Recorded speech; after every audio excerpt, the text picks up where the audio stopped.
நான் அந்த குழந்தையோட ஹார்ட் பீட் கேட்க முடியுமான்னு கேட்டேன். அதை ஏன் காதுலயும் வச்சாங்க மித்ரா.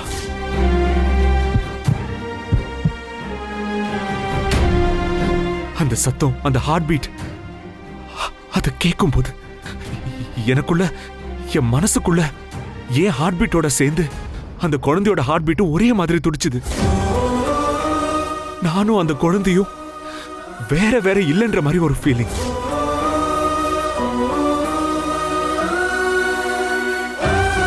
மகேஷ். ஆமா மித்ரா, எனக்கு அப்படிதான் ஃபீல் ஆச்சு. அந்த குழந்தைய கிட்ட பேசுற மாதிரி, சிரிக்கிற மாதிரி என்னால அந்த குழந்தைய நல்லா ஃபீல் பண்ண முடிஞ்சது மித்ரா. திரும்ப திரும்ப அந்த சத்தம் என் காதுல கேட்டுக்கிட்டே இருக்கு. அதை கேட்கும் போது சந்தோஷமா இருக்கு. அந்த சத்தம் கேட்கலன்னா ஏதோ திருவிழாவில் குழந்தைய தொலைச்ச மாதிரி எனக்கு பதட்டமா படபடன்னு இருக்கு மித்ரா. அத சொல்ல தெரியல. இப்ப கூட தூங்கிட்டு இருக்கும் போது அந்த சத்தம் கேட்டுச்சு.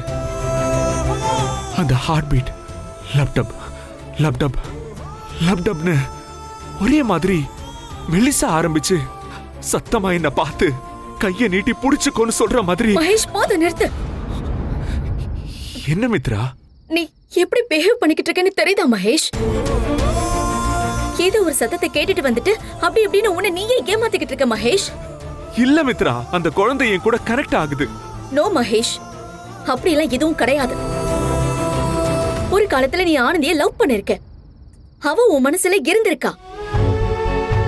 அப்போ அவ கூட வாழ்றத பத்தி உனக்கு கனவுகளும் ஆசைகளும் இருந்திருக்கலாம். இப்போ அவ வயித்துல இருக்கிற குழந்தையோட ஹார்ட் பீட்டை கேட்டதும் அந்த பழைய ஞாபகங்கள் ஏதாவது உன்னை டிஸ்டர்ப் பண்ணிருக்கோம். அவ்வளவுதான் மகேஷ்.